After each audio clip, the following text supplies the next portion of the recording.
How fragmentation is different?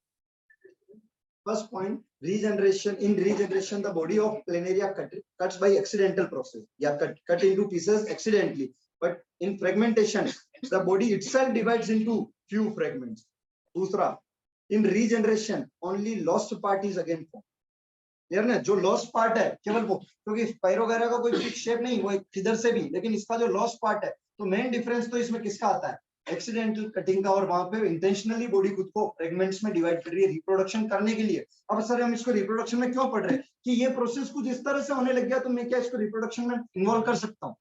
ये reproduction करना नहीं चाह रहा था, इस तरह से कट करवा, लेकिन इसमें नेचर ने इस तरह से इसको इवॉल्व किया कि इसका ऑटोमेटिकली रिप्रोडक्शन किस फॉर्म से होने लग गया, कट हो के, यानी किससे, रीजनरेशन से। रीजनरेशन यानी लॉस्ट पार्ट वापस जनरेट हो, लॉस्ट पार्ट वापस रीजनरेट हो रहा है, इसलिए इस प्रोसेस को क्या कहते हैं, regeneration. It is a type of asexual reproduction in which the body of an organism cutted into parts accidentally. ये वर्ड लगाना ना भूलें, फ्रेगमेंटेशन में हमने क्या लिखा था, it is the type of asexual reproduction in which the body of organism divides into small fragments. यहाँ क्या लिखेंगे, the body of organism is cutted into few small parts accidentally and each part develops into a new organism. This type of asexual reproduction is called as regeneration. ये फर्क है, main difference किसमें, regeneration और fragmentation में। और tell का appear होना regeneration नहीं है, आपके नाखून की ग्रोथ होना रीजनरेशन नहीं है। क्लियर, ये नॉर्मल सेल डिवीजन है। क्या है, सेल डिवीजन। रीजनरेशन पूरा का पूरे पार्ट्स डेवलप हो रहे हैं, तो क्या है, मल्टी सेलुलर। क्लियर, तो यूनिसेलुलर बस वहां निकल गए, किसमें, फ्यूजन में। वो डायरेक्ट नाम इस तरह से, वो क्लियर। क्या बताया था पहला सवाल, how does amoeba reproduce, name and define the process, explain with the help of well labelled diagram. ये कितने नंबर का सवाल बना, सुनना। हाउ डज ऑर्गेनिज्म रिप्रोड्यूस, आधा number. Amoeba, how does amoeba reproduce, bye binary fission. Name and define the process, आधा आधा, आधा नंबर। डिफाइन का बाइनरी फिशन तुमने बता दिया, उसकी डिफाइन भी लिखो। एक नंबर तो नेम और डिफाइन के हो गए, explain with the help of label diagram, तो 2 नंबर का यहाँ से दे सकता। कितने नंबर का सवाल बन गया, 3 नंबर, क्योंकि इसमें थ्योरी यही नहीं, नाम, डेफिनेशन और सीधा क्या है, डायग्राम। क्लियर, बस स्टेप के नाम लिख दे, कैरियोकाइनेसिस ब्रैकेट बना के लिख दे डिवीजन ऑफ न्यूक्लियस, ऊपर लिख दे साइटोकाइनेसिस ब्रैकेट बना के लिख दे डिवीजन ऑफ साइटोप्लाज्म। तो नंबर वापस कह रहा हूं, बोर्ड में सवाल टुकड़ों में आएंगे, टुकड़ों में आंसर लिखें, जरूरी नहीं वो 1 2 3 लगा के दे, ऐसे नहीं। अभी मैंने सवाल दिया था, एक 5 नंबर का पूरा पैराग्राफ दिया, पर वो अलग अलग पार्ट्स में था। क्लियर ना, तो पार्ट्स में था, तो मार्किंग स्कीम पार्ट्स के हिसाब से डिवाइड थी, नंबर ऐसे नहीं काट सकते। तो पार्ट्स के हिसाब से था, तो उसको ध्यान से एक एक पार्ट्स को पढ़े, जरूरी नहीं है वो इस तरह से दे, वो पूरा पैराग्राफ भी देगा, लेकिन फिर भी क्वेश्चन तो पार्ट्स में बनेगा, क्योंकि चेकिंग पार्ट्स के हिसाब से होती है, हर पार्ट का मार्क्स डिसाइडेड रहेगा पहले से। क्लियर, ठीक है। तो जो प्रैक्टिस है क्वेश्चंस की, वो भी इसी तरह से करें। शीट में अभ्यास में भी सवाल इसी तरह से दे रखे हैं। केमिकल हो चुका हो तो ठीक है, ऑप्टिक्स स्टार्ट कर देना। क्लियर, डाउट हो तो पूछ ले, डाउट काउंटर चल रहे हैं 7:30 के। जनरेशन के बाद बर्डिंग, कल तो खत्म हो जाएगा रेस।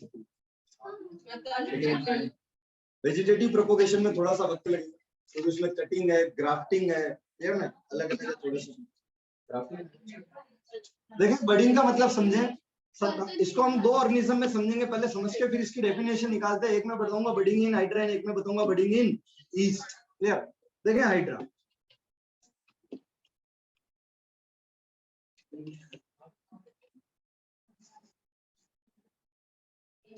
ये बेटा हाइड्रा के टेंटेकल्स है। कौन है, टेंटेकल्स, और ये हाइड्रा है, मल्टी सेलुलर ऑर्गेनिज्म है हाइड्रा।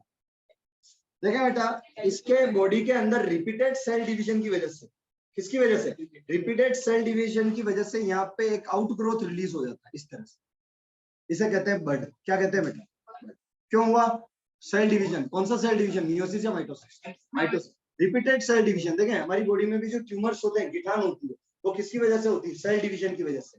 कैंसर में ट्यूमर्स होते हैं, क्यों, एक्सेस, कैंसर जो है उसमें ट्यूमर्स क्रिएट हो जाते हैं। ट्यूमर क्यों, सेल अबनॉर्मल डिवीजन कर रही है, इतना ज्यादा डिवीजन कर रही है कि आसपास की सेल्स को न्यूट्रिशन के लिए स्टार करने लगती है।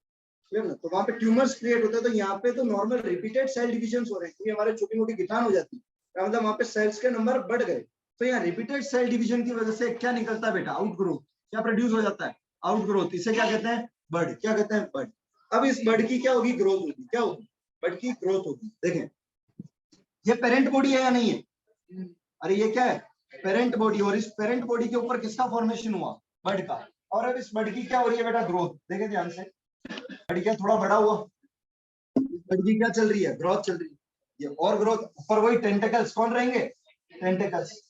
ध्यान देखिए, बर्ड की और ग्रोथ कराएं।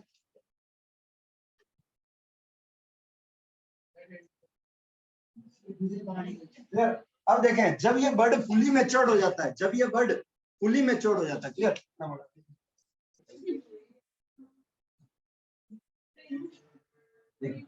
जब ये बर्ड फुली मैच्योर्ड हो जाता है तो ये पेरेंट बॉडी से वर्ड यूज करेंगे डिटैच होना। क्या होना, डिटैच। अटैच मतलब जुड़ना, तो डिटैच मतलब अलग होना। ये पेरेंट बॉडी से क्या होगा, डिटैच हो जाएगा।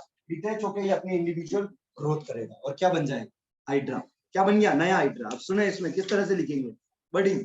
It is a type of asexual reproduction in which a small outgrowth in the form of bud appears on the parent body and that bud grows and detaches from the parent body to form a new organism.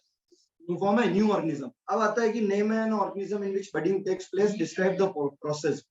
The budding takes place in hydra. तुमने hydra को समझा रहे हो, diagram बनाएंगे normal सा। क्या लिखेंगे, due to repeated cell division outgrowth appears on the parent body and it is called as bud.